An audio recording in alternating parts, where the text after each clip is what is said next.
Welcome to Basic Brewing Radio for Thursday, November 5th, 2009. I'm James Spencer. Here at Basic Brewing Radio, we're all about home brewing. Well, this week we catch up with Gary Glass, director of the American Homebrewers Association. We talk to Gary about Teach a Friend to Homebrew Day, the AHA's new website, next year's National Homebrewers Conference, starting a homebrew club, and the legal status of homebrewing in Kentucky. If you're new to homebrewing and would like to get into the hobby for the first time, check out our website, basicbrewing.com, where you can find archives of our audio and video podcasts and our DVDs to walk you through basic and more advanced brewing techniques. And those of you on Twitter can find me there. I am Basic Brewing, all one word. And Facebook users can find us there as well. I am Basic Brewing James. That's facebook.com/basicbrewing.james on Facebook. And you can find our page for our shows at facebook.com/basicbrewing. And if you become a fan of the show, I send out notices whenever I post a new episode of both the audio and video podcasts. And thanks to everybody clicking on the Amazon.com associate link on our basicbrewing.com site. Whenever you think of Amazon, especially during this holiday season, think of us and click on our associate link first. It won't cost you any extra, and you'll be helping us bring you this show. And we appreciate your support greatly.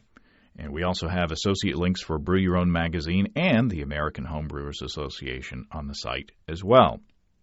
Speaking of the holiday season, it's beginning to look a lot like Christmas here at the home of Basic Brewing, which is also the home of me, by the way. We have the 2010 Brewers Logbooks in stock, and we're also shipping out our new Reinheitsgebot is a 4-letter word T-shirt as well. So those are very, very cool. And you can check those out at our shop, basicbrewingshop.com, and be sure to pass that URL on to Santa, so that he can go there and fulfill your Christmas wishes. This is the time of year I start to see more feminine names on the orders that come through our store. Either women think more about home brewing at this time of year, or they're picking up Christmas gifts for their significant others and other friends and family members. I hope it's both, frankly.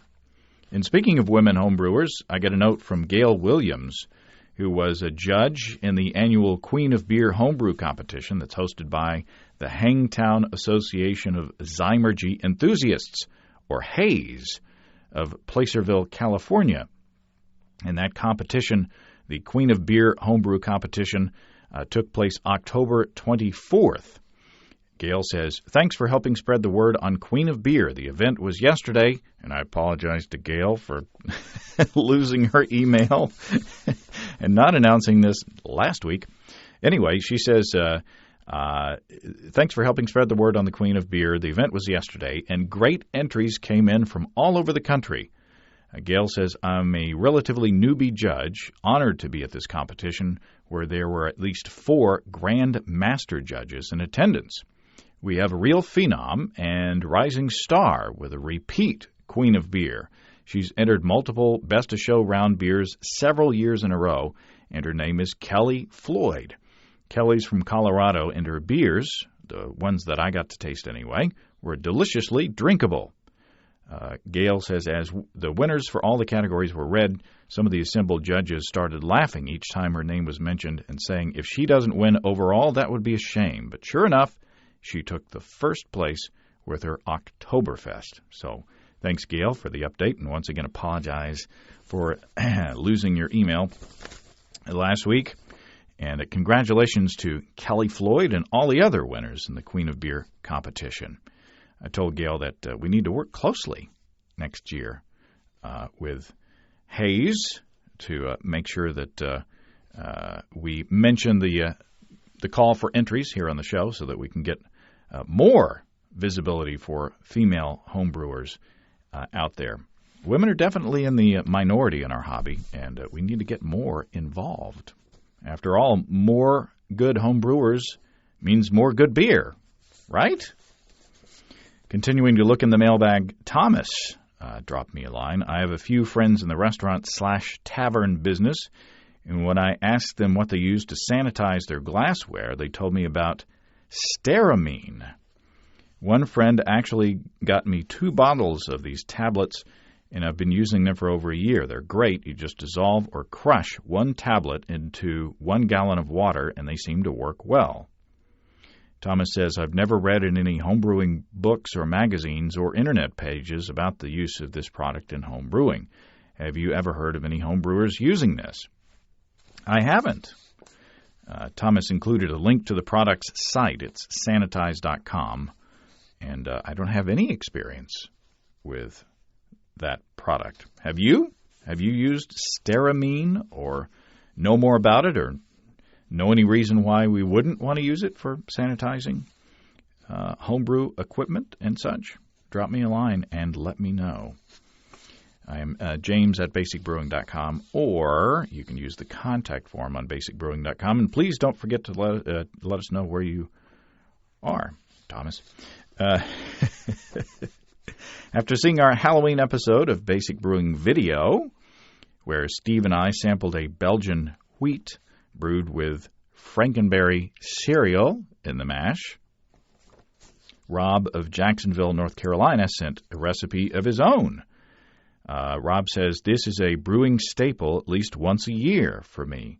8 pounds of Maris Otter, 1 pound of crystal malt, 80 Lovibond, 3 pounds of clover honey, 1 box of Wheaties. He didn't say how big the box was. 1 box of Wheaties, though. 1 ounce Tetnang pellets, alpha acid 4.4% for bittering, and 1 ounce Hallertauer pellets, alpha acid 3.6%, dry hopping, and any wheat yeast. So there's another use for breakfast cereal in your brew, and that sounds tasty with the Maris Otter and the clover honey and the Wheaties. Tasty and part of a nutritious breakfast, by the way. I've really grown to like our Frankenberry Weiss beer, and I want to brew it again without the cereal to see what the difference would be. It's monstrously good. And if you haven't seen that episode of Basic Brewing Video, check it out. We had a little fun there at the beginning and throughout the episode, as we always do. Let's move on to our chat with Gary Glass. I had a list of things to talk to Gary about, and he coincidentally had some news of his own. But the biggest news comes at the end of the interview. And if you live in Kentucky, you'll really want to listen closely. Well, Gary Glass, welcome back to Basic Brewing Radio. Thanks, James. Good to be here. It's been a while since we've talked, and we've got a lot of catching up to do. There's a lot going on this week. There sure is. What do you want to start with? There's Teach a Friend to Homebrew Day coming up this upcoming weekend on November 7th, right? That's right. November 7th, we do Teach a Friend to Homebrew Day. It's always on the first Saturday of November. Actually, we're in the process of transitioning from Teach a Friend to Homebrew Day to Learn to Brew Day. The idea behind it is the same, that people it's a day to get people into the hobby, but with the idea of Learn to Brew Day as opposed to Teach a Friend to Homebrew Day, it expands it beyond just teaching your friends how to homebrew, but encouraging people everywhere to take it upon themselves to learn to brew. So same idea, but just a little bit a broader scope. So the people that are out in the middle of nowhere and don't know any homebrewers can still take part. Right. And there's lots of resources out there, books and websites and podcasts and such that people can teach themselves to homebrew. And maybe newbies who don't know how to brew can get together and go through the learning experience together. Yeah, that's they certainly can. It's there's a lot of as you said, there's a lot of resources available out there, and we can certainly try to bring people together and learn to brew. So what kinds of activities do you encourage around Teach a Friend to Homebrew Day? Well, we encourage people who are existing homebrewers to take this as a special day in terms of inviting the people that they know. Hopefully, there aren't many of them that haven't been introduced to homebrewing yet. Bring them over and kind of show them the basic process. And usually, I encourage people when they're doing that to keep it as simple as possible. And for a lot of the newbies, the super high-end all-grain systems can be a bit intimidating, even though that's what the passion of a lot of us who have been around homebrewing for a long time is. I usually, when I'm teaching somebody how to homebrew, I keep it very simple. Do simple extract recipes. Try and minimize the complexity of the equipment that I use. So just kind of remember back to my first brew. Hopefully it goes a little better than that one, but avoid the boil-overs. But yeah, I think that's usually what I try and emphasize is keep it simple and get people in the hobby and make them know that they can do it very simply in a matter of a few hours and make really good beer at the same time. So that's what I usually try and emphasize for people who are just getting started. But that's a good point. I mean, your first car is usually not a Formula One racer, so if you were to walk up, because those 16-year-olds and Formula One racers are dangerous. Yeah, if you were to walk up on somebody's brew system and it's a brew sculpture from Beer and More Beer. Or some sort of rims or Herm system, you might be a bit intimidated on taking that first step. Right. Yeah, and they might also be concerned that their significant other is going to have serious concerns about the expense of the hobby. Because as those of us who've been around a long time, we know that we can certainly put down a lot of our hard-earned cash on new gadgets and whatnot, but that's not necessary to get into it. So that's another reason why I think keeping things simple is a good idea, so that people realize that they don't have to spend a fortune on equipment to get into the hobby. Yeah, the spouses should be concerned, but not right away. Right. Yeah. Ease them into it. Now, you've got resources on the website, on beertown.org, in the homebrewing section, that people can download. Like there's a poster, and there's a press release, and there are flyers, and there are handouts that you can give people who attend your session. So there's a lot of stuff that you guys have put out there to help. Yeah, there is a lot of stuff, and actually it's all going to be found on homebrewersassociation.org rather than beertown.org. Of course, if you do go to Beertown, it'll now redirect you to our brand new website, but it is on homebrewersassociation.org, and it's actually under a new name for going into the future. We're planning on changing Teach a Friend to Homebrew Day into Learn to Brew Day. So if you go to the events section of homebrewersassociation.org, you can find all of the Learn to Brew information, which is essentially the same as what was on beertown.org, is now in that homebrewersassociation.org. So that's an excellent segue, Gary. Well done. Tell us about the new website. You guys have launched. By the time people hear this interview, you guys have launched and will have worked out most of the bugs of the brand new website, which is exciting. Yeah, we're extremely excited about this new website. It's been in the works for a very long time. It's really the kind of the brainchild of the American Homebrewers Association governing committee. The governing committee has been stressing the need to have better communications with the homebrewing community, and particularly having a better website. And so we've been working on this, at least on the idea of this, for several years, and then just this past year we've really had the resources to put into building a completely new site, and it's got a lot to it. We have a community section that includes an online forum. There's places for people to post images and descriptions of their homebrewing systems and gadgets. There's a section for providing bios of homebrewers, and we have another section for posting profiles of homebrew clubs. And then for all three of those, the systems, which we're actually calling Pimp My System, and the homebrewer bios and the club profiles, we'll be picking one of those each week and putting it on the homepage of the site. So just kind of better promoting the homebrewing community and who homebrewers are. We're very excited about it.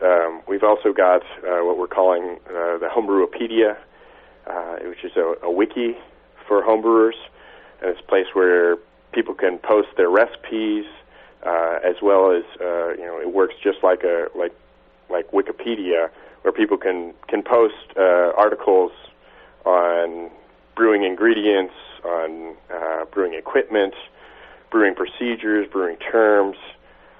So yeah, it's really a way to allow the entire homebrewing community to participate and share knowledge. So it's something we're absolutely just very excited about. So it is a connecting point. It is a place where discussions can be held through the forum and through the wiki. People can build up this sort of database of knowledge that kind of calls people from all over the world together into this one point. Right. Yeah, that's the idea behind it. So, and hopefully people will have patience with us, because we have put in, between the AHA staff, the Brewers Association web team, and the AHA governing committee, we put in many hundreds of hours into making this a reality. But it's not going to be perfect right away. And also, I'd want to stress that this is really something that's going to have to be community driven. So it's not entirely completely populated now. What really needs to happen once it gets now that it's launched is for the community to come in and start sharing their knowledge there. So, are we going to see well-known homebrewing celebrities on there as well, milling about us common folk?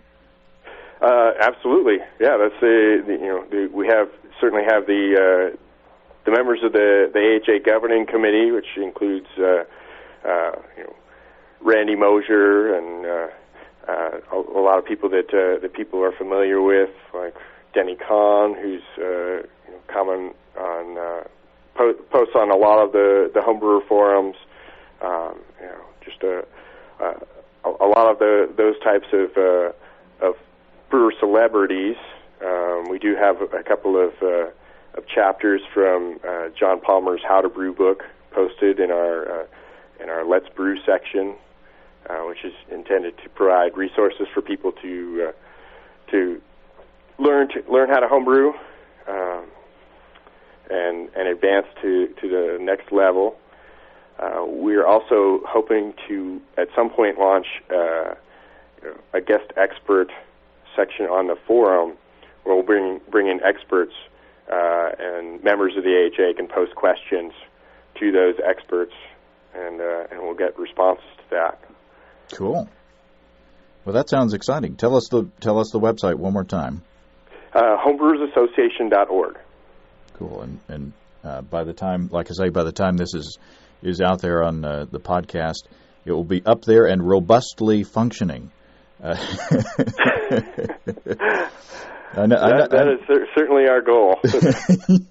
I know what it's like to post new websites, and there's always something that hopefully and if you're surfing the website and you find something out there that needs to be modified or repaired or whatever, be sure and shoot the site designers an email, because you'll only be doing them a favor. Should we look for information about next year's National Homebrewing Conference on there? Yes, we're just getting ready to actually we'll have launched the registration for the 2010 Homebrewers Conference, which will be in Minneapolis, Minnesota, June 17th through the 19th. The conference this year in Oakland was a huge success. It was our biggest ever. We had 1,200 homebrewers attend. So we're expecting similar numbers in Minneapolis, and we have a really great hotel with lots of space, a lot more rooms available than guest rooms available than we've had in previous hotels. So I'm fairly certain that we will be able to accommodate everybody who wants to attend the conference in the host hotel, which is something we haven't been able to do the past few years. But we should have about 500 rooms available for attendees at the Sheraton Minneapolis South.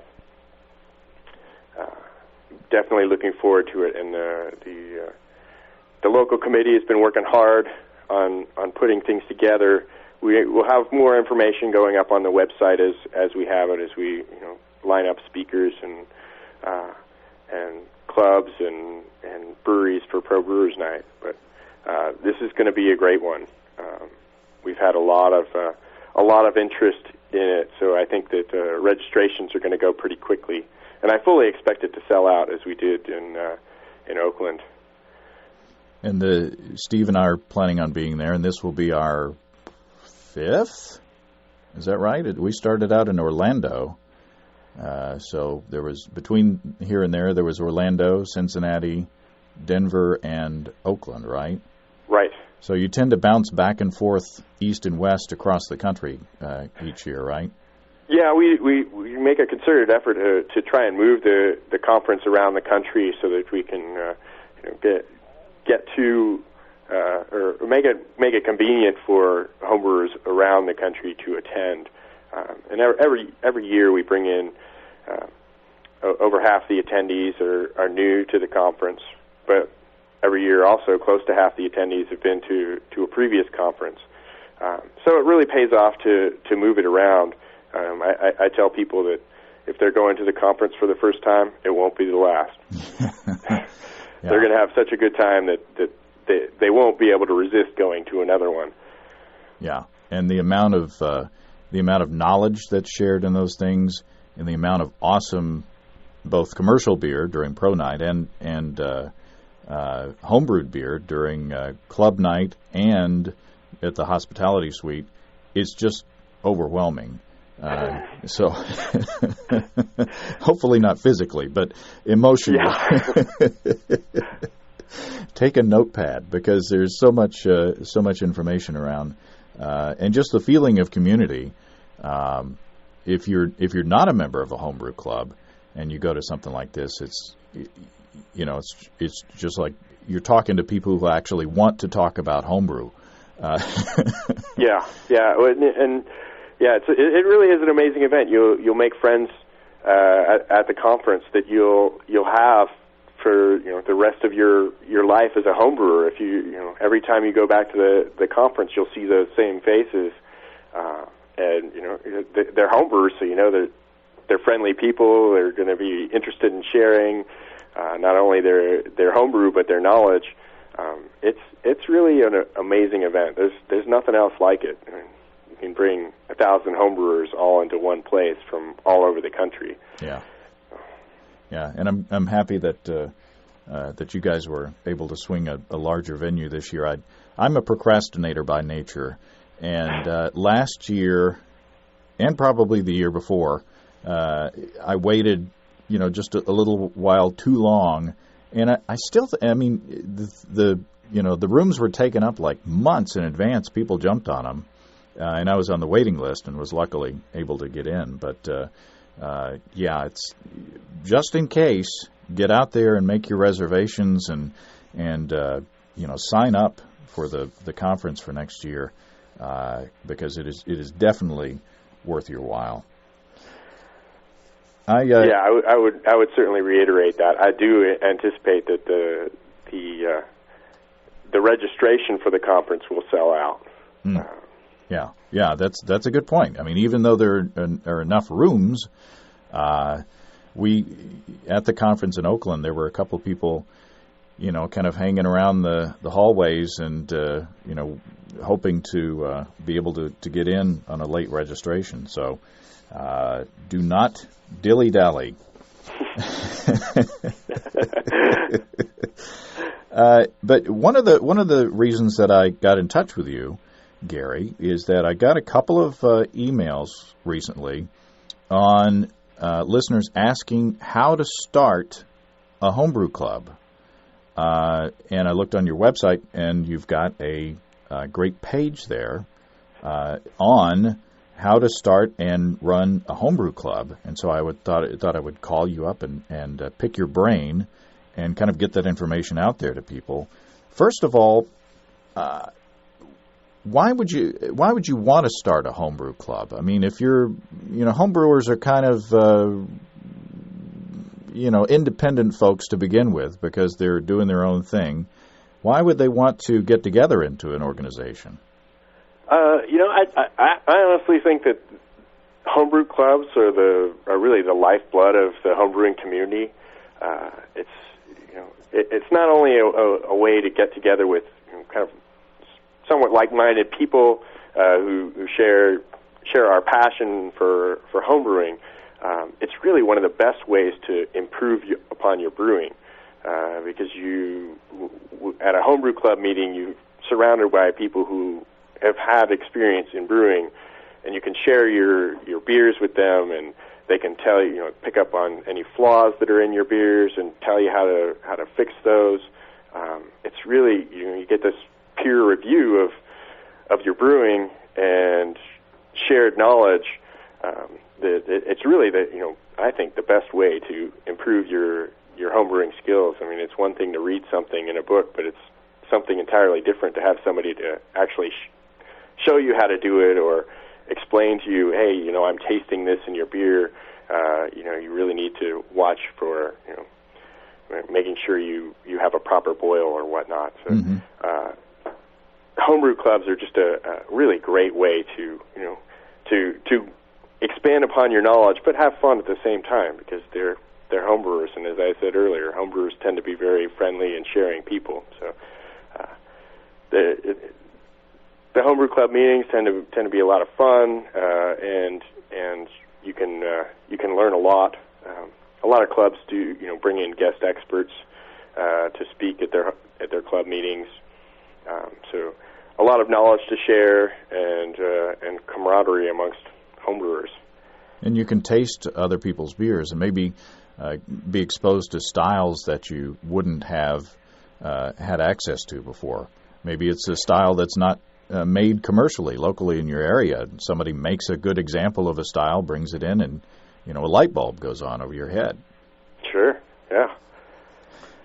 One of the first things that people may want to think about when they get together is kind of an objective or a mission statement of what they want to accomplish, right? So it's sort of a focus of their group. Yeah, and different clubs kind of have different emphasis. Some clubs are more oriented to just having fun, sampling beers. Other clubs are more oriented towards homebrew competitions and preparing helping their members improve upon their brewing so that they can enter competitions and win awards and prestige for the club. And then other clubs are more oriented towards education. So I think getting a sense for what the club wants to be at the start is good, but also realizing that can evolve over time. Mm-hmm.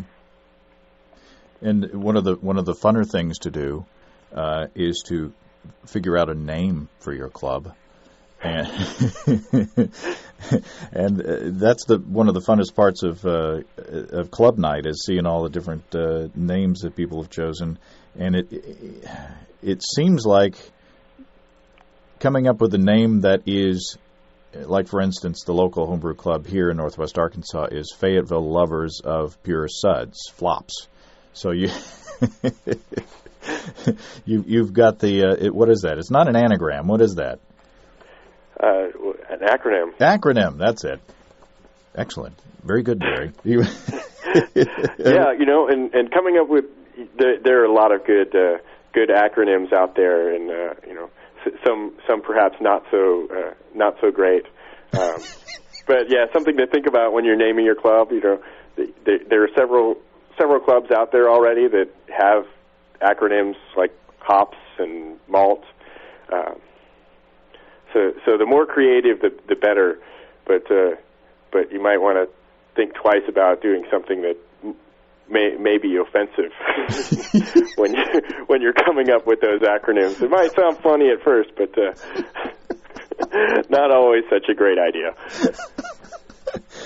You may want stationery one day. Yeah, exactly. Think about when your club name is being announced at the National Homebrewers Conference as the Homebrew Club of the Year. And then there are also the puns, like the Foam Rangers or the Maltose Falcons and things like that. So, are there legalities that people got to look at when they come together as a club? There are some things that clubs should be considering, especially when they're first starting. It's not necessarily so critical. I wouldn't get too wrapped up in things like nonprofit status and so forth. But as a club grows, there are things that clubs are going to want to think about, especially if they're bringing in a fair amount of revenue from member dues and whatnot. We do have articles on our website for how to achieve nonprofit status, particularly most clubs that once they're established, that do get nonprofit status get the 501c7 tax status, which is a social club. Just allows clubs to be tax exempt. But as I said, when you're first getting started, I really wouldn't put too much emphasis on that kind of thing. You do need to consider where your club is going to meet, and if you're meeting at a business, make sure that it's okay with that business that you bring in homebrew, and that their insurance covers those meetings. For clubs that meet at in the homes of their members, they're generally covered by the homeowner's insurance. So that's usually a pretty good option for clubs. But in either case, most likely insurance-wise, the meetings themselves are covered by either the business that they're meeting in or the homeowner's insurance of the home where they're meeting at. And so you don't think about these kind of things when you just think about getting together with your buddies and drinking beer and talking about beer, but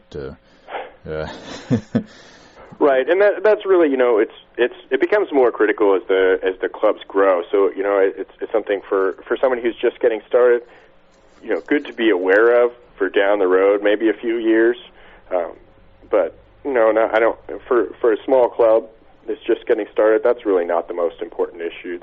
I would say more importantly would be recruiting members for the club to get it off the ground.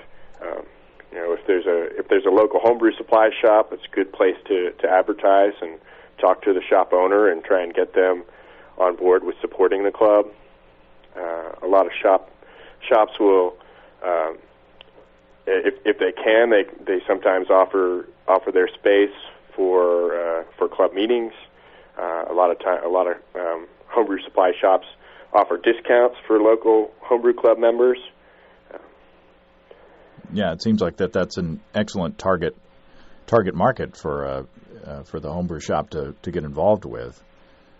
Right, and it's kind of a good win-win situation if for a supply shop to have a local club. It's good because it's helping to train homebrewers and keep them in the hobby. So the more successful people are in brewing at home, the more likely they are to stick with it. So it really helps to support the local club, and also helps their business by tying in the club to the shop.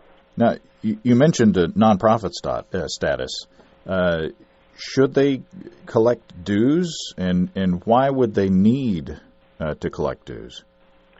It really depends on what the club wants to do, and where expenses might be. If they're meeting at members' homes, there's probably not going to be a whole lot of expenses.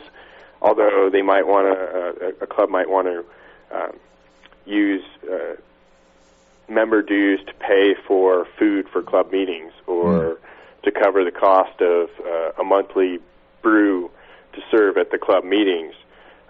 So there can be some expenses involved, and to cover those expenses, you can either collect dues, or some homebrew clubs will charge per meeting. So just like $5 for all the attendees for a meeting, and that covers their expenses for that particular night.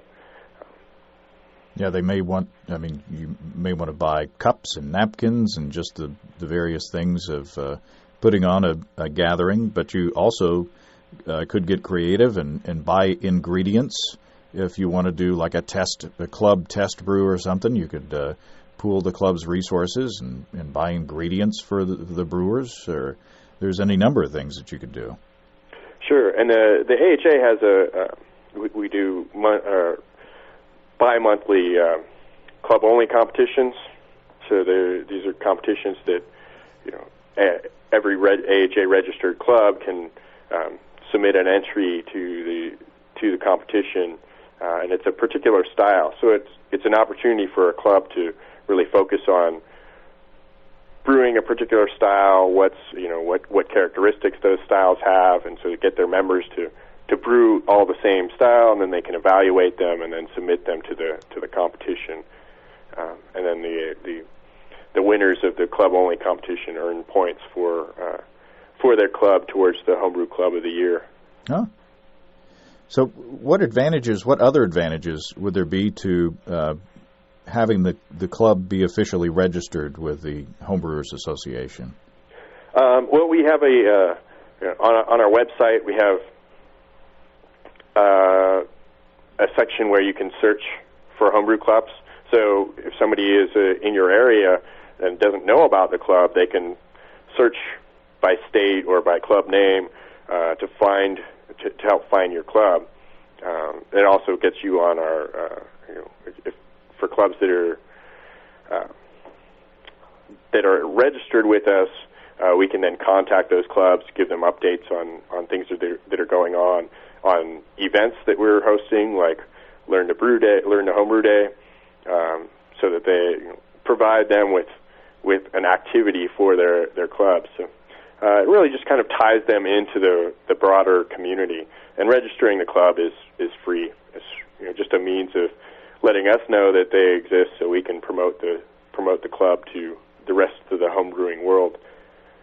Well, excellent. Well, Gary, what other business? What else? Well, I've got you on the line. What else do we need to talk about? Well, I guess one more thing on the clubs. We have a whole section on the new website, the homebrewersassociation.org. We have a club resources section. It's a wiki-based section devoted to providing resources for homebrew clubs, and it's something that's developed by the AHA Governing Committee's club subcommittee, and so they're collecting articles to post, so that things like what was on Beer Town, start your own brewery, is there, but we're going to have more there, including covering aspects of managing a club, club finances, as well as that's where our club profiles will be. We'll have postings of club benefits. So homebrew clubs can share all this kind of information on the club resources wiki, and it'll be a lot more robust than what we had on the Beer Town site. So, well, awesome. That covers the clubs. In terms of what else is going on, well, we've got actually on homebrewing legalization, which is something that the AHA works very hard on. We have revised our position on the legality of homebrewing in Kentucky. I've had conversations with people at the Kentucky Liquor Control, and we've concluded that even though there's no specific statute on homebrewing, they defer to the federal statute on homebrewing. So technically, homebrewing is legal in the state of Kentucky, which is good. Wow. That brings us down to just 3 states in which homebrewing is not yet legal, and those are Alabama, Mississippi, and Oklahoma. Wow, talk about your buried lead. There are groups working on legalization in all 3 of those states, and so I'm highly encouraged that we are not too far away from having all 50 states legalize homebrewing. That's awesome. I'm extremely excited about that. Yeah.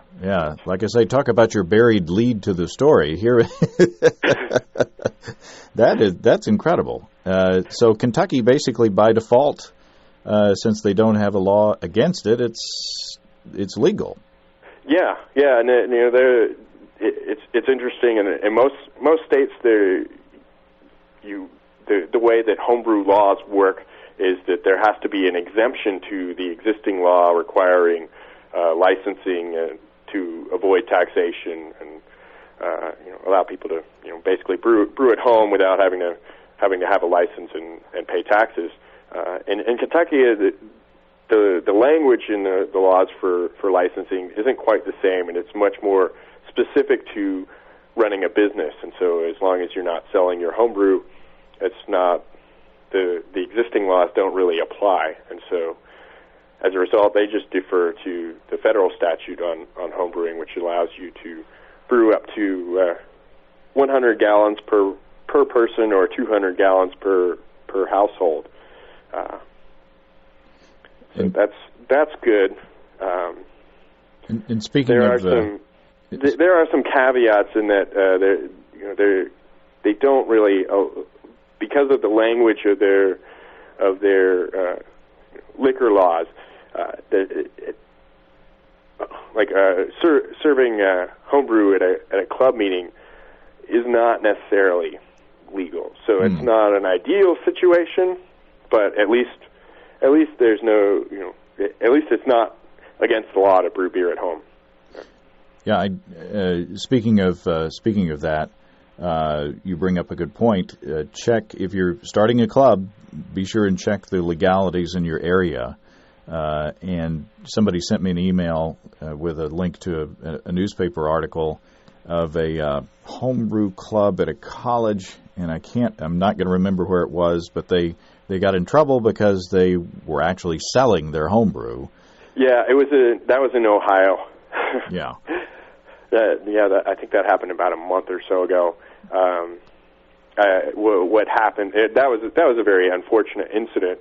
The club was having essentially a beer festival where they were serving homebrew, and my understanding of the story was that they were misled as to what kind of permit they needed. So they actually did have a special liquor license for the event. It just wasn't the proper permit for serving homebrew. Yeah, that it seems like to me, in just reading the story, that there were several points in there where there could have been some more questions asked by either party to kind of head off that situation before it got so ugly. You know what I mean? It seems like the authorities could have picked up on what they were doing, and it seems like to me that the club members should have been a little bit more savvy as well. Well, I mean, in defense of the club members, I think that they got approval from the university to do the event, and so in my mind, I wouldn't expect that